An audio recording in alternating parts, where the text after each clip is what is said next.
The Isaiah Factor Uncensored starts right now.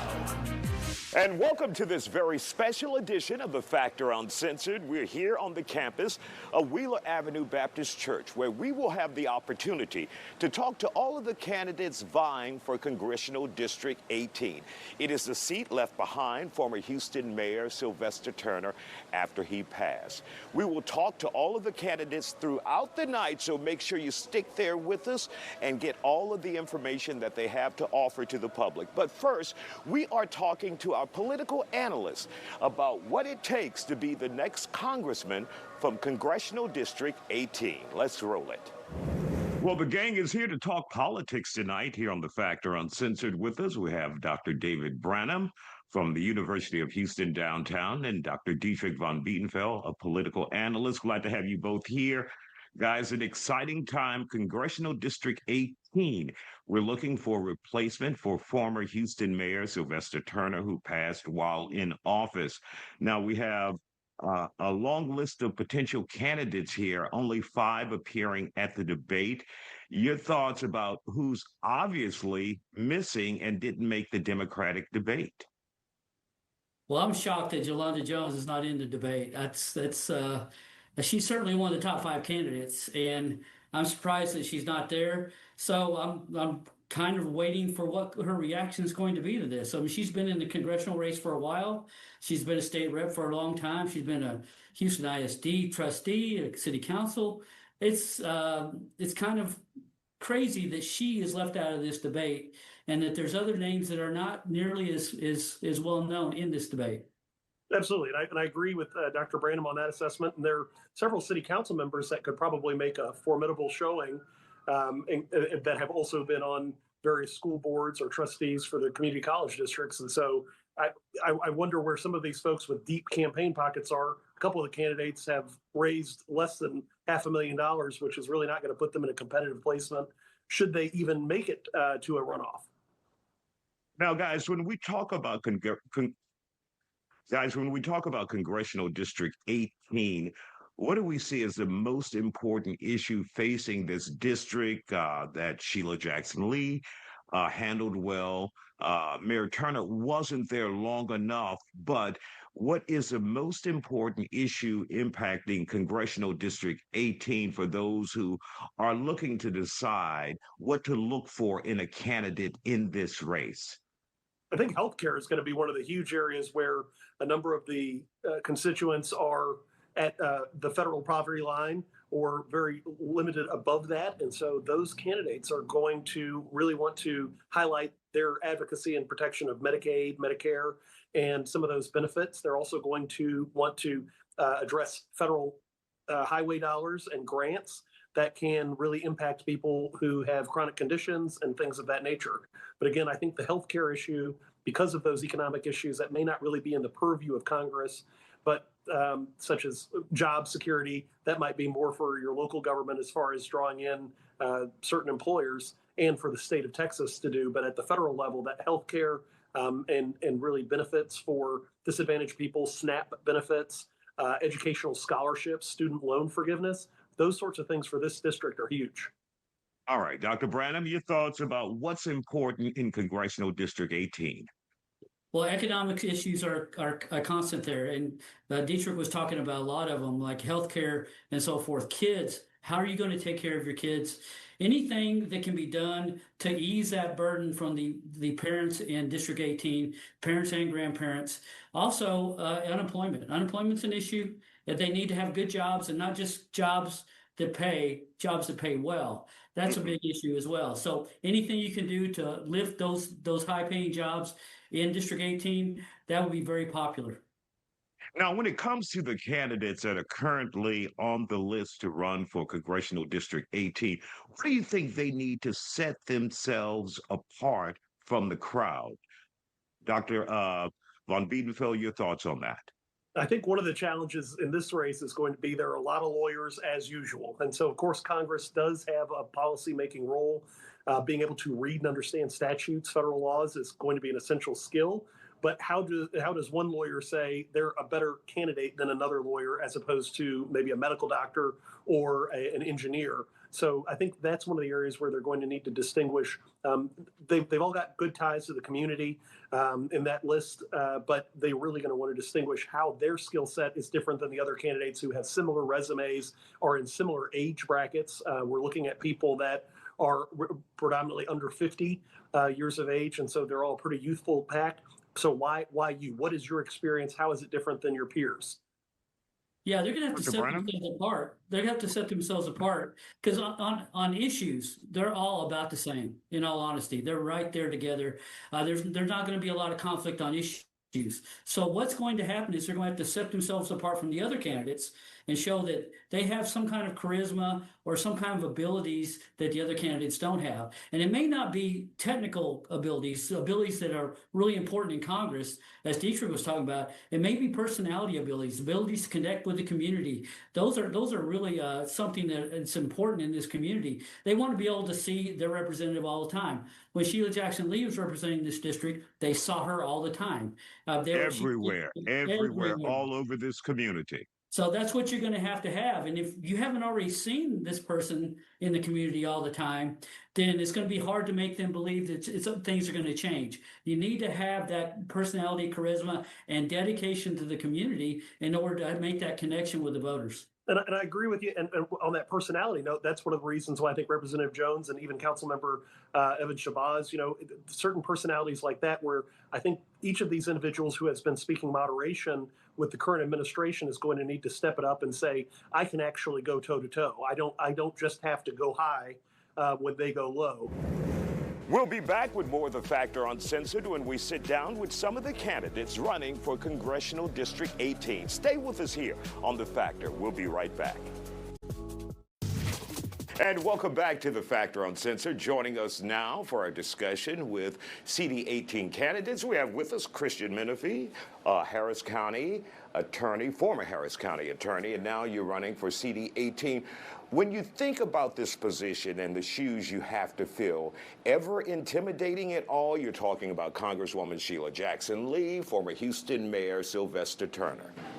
They're big shoes to fill for sure. I mean, this is the seat of Barbara Jordan, who stood up loudly and went after Richard Nixon, and ultimately that led to the resignation of the President of the United States. That's the power that comes from this district. And of course, the late Congresswoman Sheila Jackson Lee, the late Sylvester Turner, these folks were icons, not just in Texas politics, but in black politics across the country.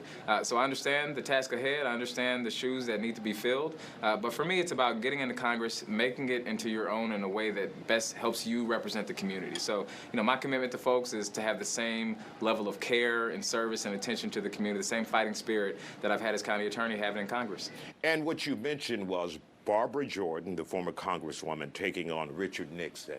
Your job will be to take on Donald Trump. Are you ready for that job, taking on the President of the United States? I'm well ready for it. In fact, I've already been doing it. Just this year alone, I've sued the Trump administration multiple times, and every single time I've brought them before a court, I beat them. Their lawyers are not prepared for the firepower that we've brought out here in Harris County. And in Congress, I'm going to have that same type of vigor. It's funny you bring up Richard Nixon, because I was thinking about the Watergate scandal the other day, and I was thinking to myself, man, that was something, but the corruption of Richard Nixon pales in comparison to the corruption of Donald Trump. So you better believe that when I go to Congress, Donald Trump is going to have a fight on his hands every single day. When you get to Congress, is working across the aisle a concern for you? Right now, over the last few months during the Trump administration, we have seen the Democrats become powerless, unable to pass any legislation, get anything changed. Once you guys, if you get the power, are you willing to work across the aisle? Is that something you're interested in? I'm willing to work with anybody who's going to help me bring resources back to the 18th Congressional District. This is a district that has a low supply of housing, where many communities don't even have sidewalks, where we're dealing with a lack of clean air and clean water that's causing a lower life expectancy. Anybody I work with, I don't care if you're black, white, brown, doesn't matter, or it doesn't matter what party you're in. If I can work with you, I will. And that's exactly how I've been as county attorney. When I went out to Carverdale and filed a lawsuit against a large corporation corporation that was trying to push a landfill more deeply into the community, I was standing side by side with Tom Ramsey, who was a Republican. To me, the D and the R aren't as important as bringing the resources back. But what we've seen is Donald Trump has declared war on anybody who doesn't see the world the same way that he does. That's not how our democracy is supposed to work, so he can guarantee a fight from me. And when you look at the congressional district that you're running for, 18, what do you see as the most important issue that needs to be addressed by you if you get this job? We got to help folks get good paying jobs that are going to lead to them to be able to thrive in this economy. Time after time, we see that we're sending kids off to college to get degrees that give them 6 figures in debt, but give them no ability and capacity to be able to earn in this country. There used to be a time in this country, Isaiah, where you could work 40 hours a week. You get the house, the 2 cars, send your kids off to do better than you did, and then you would be able to retire at a reasonable age. But since that time period, we've seen that it's only gotten more expensive to be in this country, and our wages aren't going as far. So for me, it's about attracting innovation, industry, being able to build out so that folks can get good jobs. But the flip side of it is none of that can happen if you got a president who doesn't respect democracy.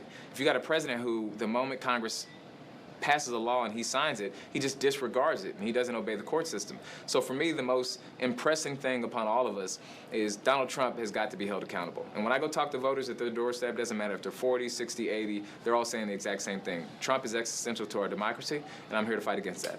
And in the last 30 seconds, what do you want to say to the voters out there who may not have made a decision on who they're going to vote for in this race? What would you tell them? There's only one candidate in this race who has a track record of fighting back against the powerful, against Donald Trump, against Greg Abbott, and winning and delivering real results for our communities. I have sued Donald Trump and beat him in court to restore health care programs in our community. I have sued Greg Abbott in court and beat him to protect voting access and to ensure that we have clean air, clean water, and clean land. If you're looking for a candidate who's going to fight, who's going to win, who's going to deliver results, I'm the person you need to send to Congress. And my track record over time has shown that to be clear. All right, Mr. Menifee, thank you for joining us here on The Factor Uncensored, and we'll be back with more Factor in just a moment. Stay with us.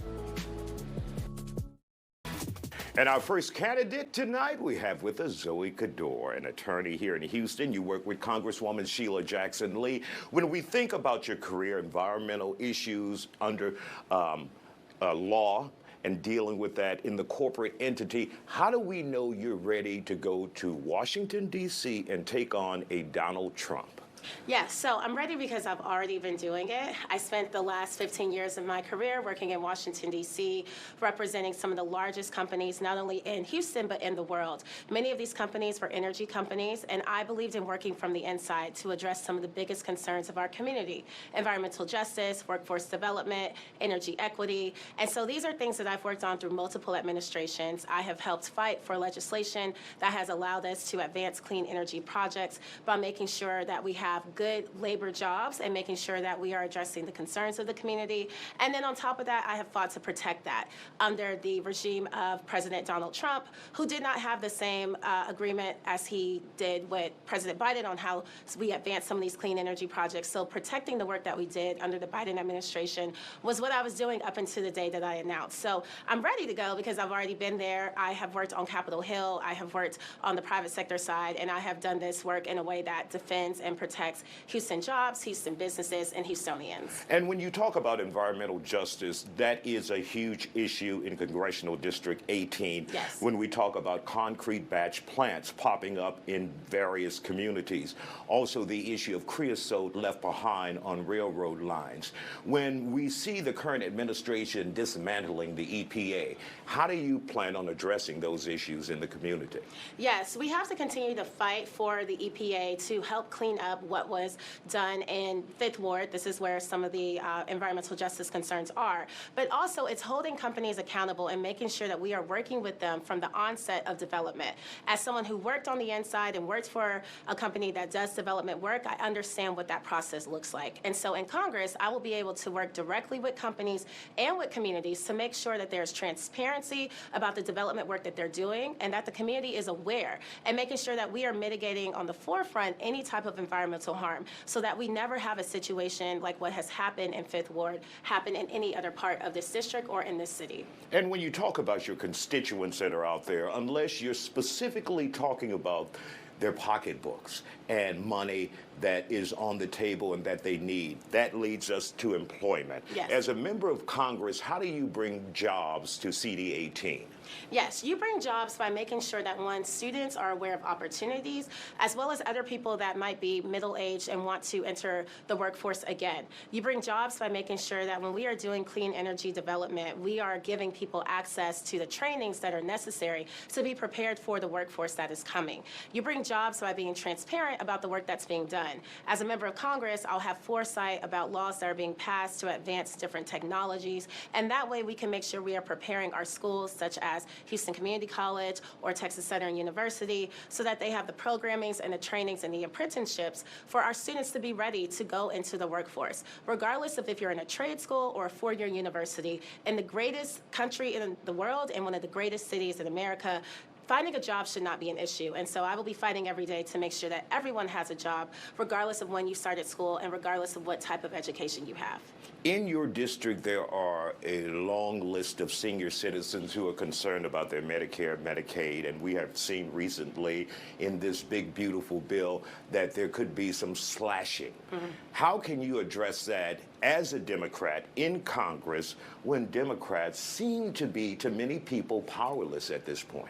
Yes, so I'm a caretaker to two seniors, my father who has cancer and my grandmother who has dementia. And so I am constantly fighting with our federal government to make sure that they are receiving their proper health care benefits. As a member of Congress, you have constituent services, which allows you to be a liaison between the community, our seniors, and the federal government. So while we are going to be protecting legislation and making sure that we are not doing extra cuts to Medicare or Medicaid, I'm also going to be a voice and make sure that our office is equipped with the tools and the resources for seniors to come, get the answers that they need, and have someone that can advocate on their behalf with the healthcare agencies, with the insurance companies, to ensure that they are receiving their proper care. And in the last 20 seconds, why should someone vote for Zoe Kador? I would say 20 seconds. I would say vote for me because I am someone who has the experience, the knowledge, and the compassion to help our most vulnerable.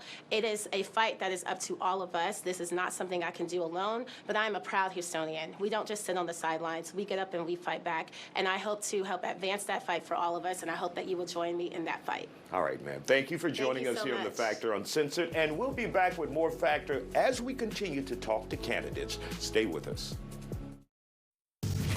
And welcome back to The Factor Uncensored, where we're talking to the candidates who are vying for Congressional District Seat 18. Now, the question is, who can afford this run? We talked to our political analyst about that. When it comes to financing and having the money to run for this position, are all of the candidates we're looking at well-positioned right now, or they got to get to some fundraising out there? They're going to need to raise a lot more. I mean, Amanda Edwards has a machine. She's been on council. She was probably one of the most popularly elected city council members at her time for at-large. Christian Menifee has very strong endorsements and a ready pool of money, having won a countywide office already. So both of those candidates are well-positioned with their fundraising. The other candidates simply don't have it. And I don't know what $500,000 is going to get you in ad buys, but not much.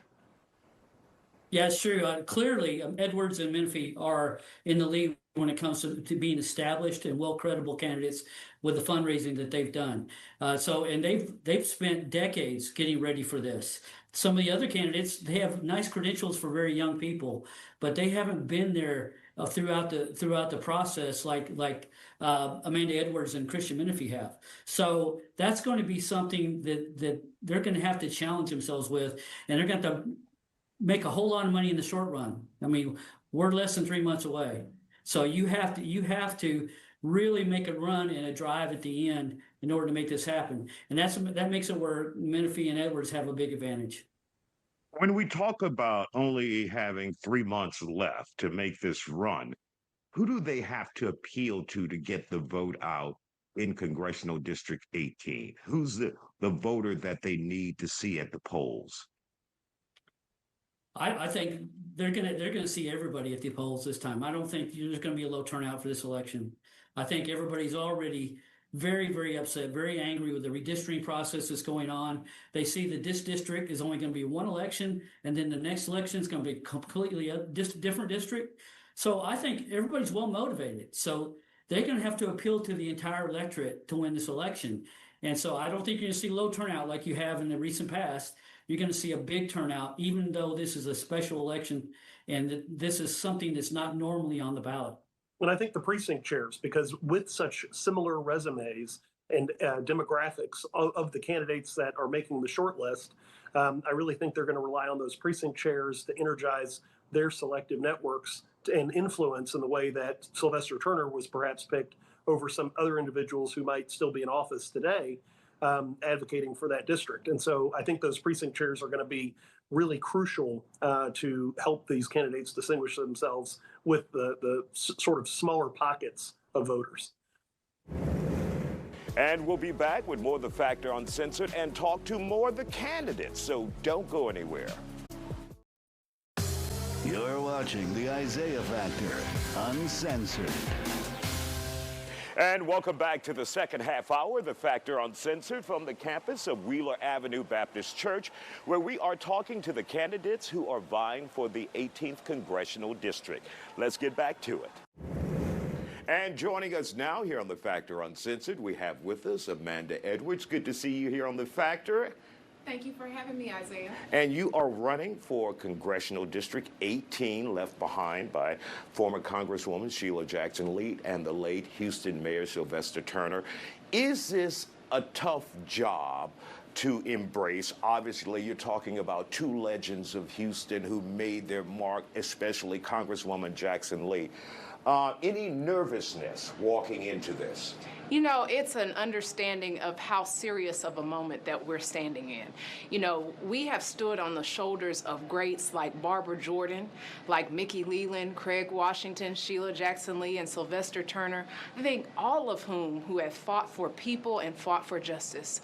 And so now that we are embarking upon this next leg of the journey, we've got to put someone into place that can uphold that legacy of service, somebody who's willing to fight for what's right no matter what the consequences are, but at the very same time, be ready for the fight of today. And that is one that is unprecedented. Never in my lifetime have I had or seen a president that didn't believe in the rule of law, fought against health care, education, economic stability in the way that this president has. And so we've got to also send someone in that's going to bring some new perspectives and a different approach so that we can get some innovative solutions brought forward so that our community can thrive again. And of course, you said some new ideas and new perspectives, but how do you battle, how do you take on a Donald Trump, the current president of the United States, when many Democrats find themselves powerless at the U.S. Capitol in Washington, D.C.? Well, Isaiah, I grew up playing sports, and where I'm from, we had to play offense and we played defense. And when you're on defense, you got to be strategic, you got to be nimble, you've got to be ready, and you've got to have a plan. And that's, I think, what has been missing, is to have a clarity of vision and how do we play defense in a moment like this and still get some wins for our community. We've got to think about this attack that we're under right now and figure out what are the best ways to maneuver during these challenging circumstances, but we've got to be moving towards equitable outcomes so that everybody in our community, no matter what their background, no matter where they're from, has the opportunity not just to get by day to day, but we want them to thrive. And so that means we've got to be creating job opportunities. So how do we get some wins around that? That means also keeping people safe from flooding in our area. You know, infrastructure and natural disasters are a huge deal in our region, as you know. And so putting someone in place that could potentially bring forward some positive disaster recovery reform and also work against this dismantling of FEMA that the president is discussing. Those are a few examples. Also, with regard to health care access, we're also going in the wrong direction there. Instead of us building upon the wins of the Biden administration in terms of the reductions in prescription drug costs, you see our president now trying to take us backward. We want to make sure that our seniors are taken care of. They're not having to ration their prescription drugs again like they once did, but also that we have Social Security in place, Medicare. These things should be protected as opposed to stripped away. You know, just a few months ago, something that Donald Trump called the Big Beautiful Bill got passed. And In it, it cut $900 billion from Medicaid. It cut $300 billion from SNAP. It told people who were seeking graduate student loans that they would be capped at the amount that they could receive. All the while, that beautiful bill that got passed that's going to have such devastating effects on our community only passed the House initially by 1 vote. Had I been in that seat at that time, I could have been the vote to block that big, beautiful bill from having such devastating effects across our country. And so we've got to have people who are going in with the energy, the passion, but also the experience to get things done in challenging environments. I have served as an at-large Houston City Council member. During the time of my service, 8 years ago even, there was something called Harvey that hit our community. And I was on the ground in terms of going into the shelters, but also rebuilding the homes and seeing where the gaps are in our policy, why disaster recovery truly does not work in our community. And so I am equipped with that experience to go in and make a difference and make a change. All right. All I had to give you was 1 or 2 questions. You took care of the rest of the time.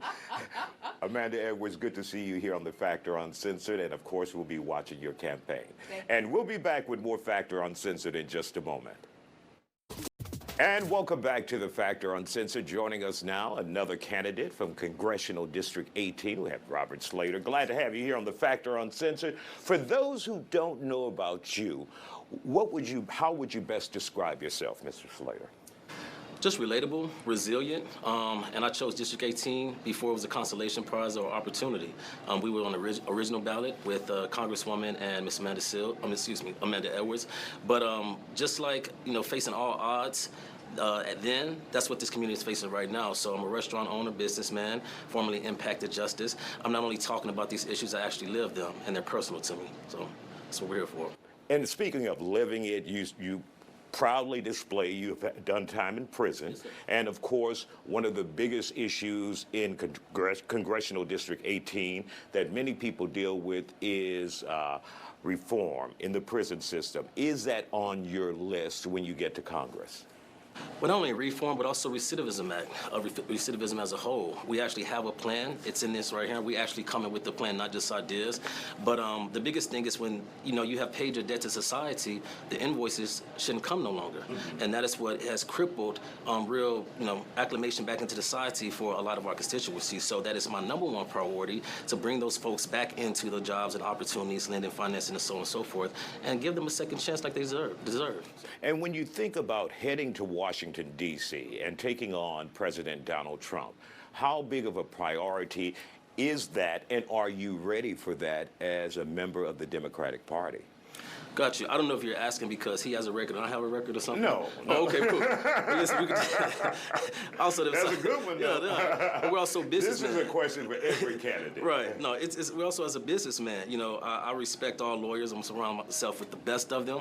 But Donald Trump has he's eaten alive over 800-something lawyers. So you just can't sue your way to success. You have to actually do something. So it's what we're calling business. You have to make an offer that people just can't refuse. But we have to unite.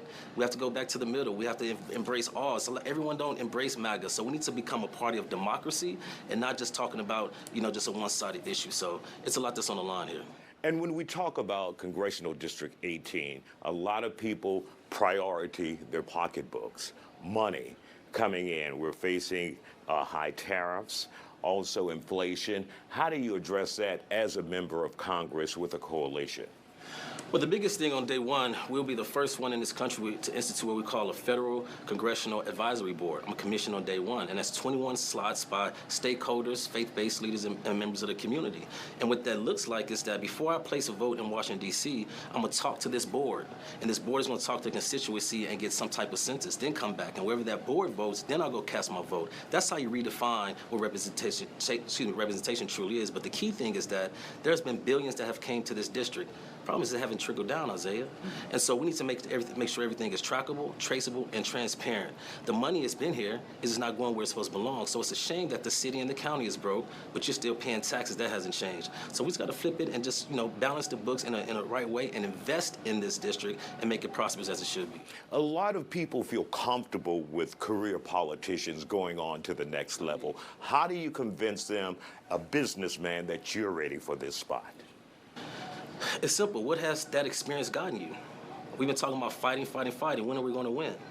The thing is that lawyers or politicians, they could, lose a vote. They could go home, have a nice dinner with their family. As a businessman, my success depends on me being successful because I have staff that depends on me. I have a family to feed. We have to hit that bottom line. So coming in, let me be clear, anybody that wins a special election, it's their first time in Congress.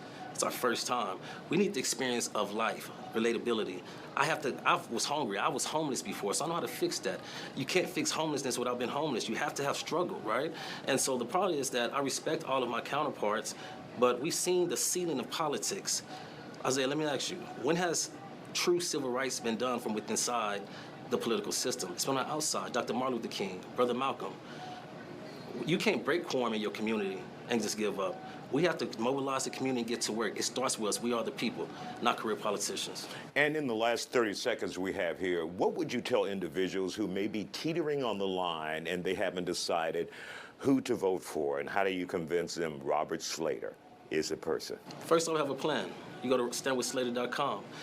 Don't vote for a person, vote for a plan.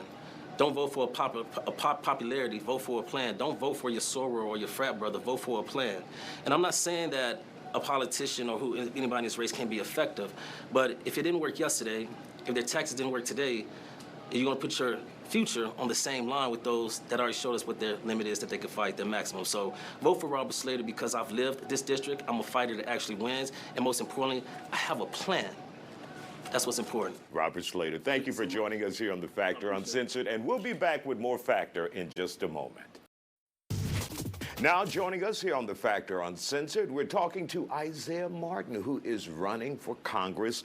You found yourself in a little tight spot in Austin recently, and of course that brought you a lot of publicity. Did that give momentum to your campaign? Absolutely. We're so excited about where we are.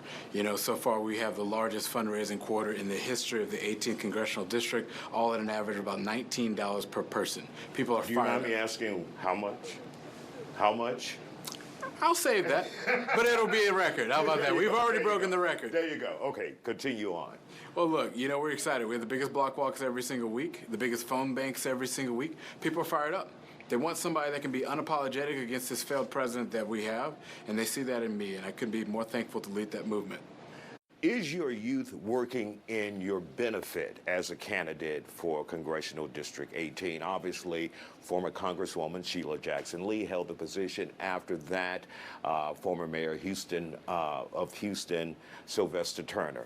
Older individuals, now you're very young. Are people embracing you or saying, hey, give it a little more time? We see people from all ages. The oldest person at our last block walk was more than 83 years old. We also had a college freshman. So we have people from all different walks of life that are supporting our campaign because ultimately what they see in me is audacity. They want somebody that has the audacity to stand up for their issues, to make this country more affordable, to make this district a better place to be. And they see that in me, and I couldn't be more thankful for them. And when you say audacity, is that what the Democrats are lacking, to stand up and say, we're not going to take it anymore? Absolutely. I think we got to get more folks in Congress with a spine. Trump's coming for everything we've got. And what they want is for us to just lay down and just simply take what he's given. I don't believe in that. I believe in a Democratic Party that's more aggressive, that fights back, that puts the needs of regular people first. So yes, we're going to stand up to Donald Trump, but people are also supportive of my whole agenda to make America more affordable. They want to see us lower prices. We got to do that When you think about priority issues in CD18, what do you see as number one when you get to Washington, D.C., if you get there and you want to hit the ground running? Well, first off, we have to deal with the cost of living crisis right now. The Trump tariffs are absolutely ridiculous. It's raising the cost of people's grocery bills. We've got to axe the Trump tax, the ridiculous tariffs that people see. I'll be supporting legislation to do that. I'll be supporting legislation to guarantee health care and child care for people in America. And I'll also be working to make sure that we can make sure that not Social Security is just solvent, but also goes further than what it can be as well. They want to see somebody that can address the cost of living, but then also support what Gavin Newsom is doing in California to fight fire with fire. I'll be encouraging other blue state governors to do the exact same thing, and I'll be using the position of a member of Congress to get that done.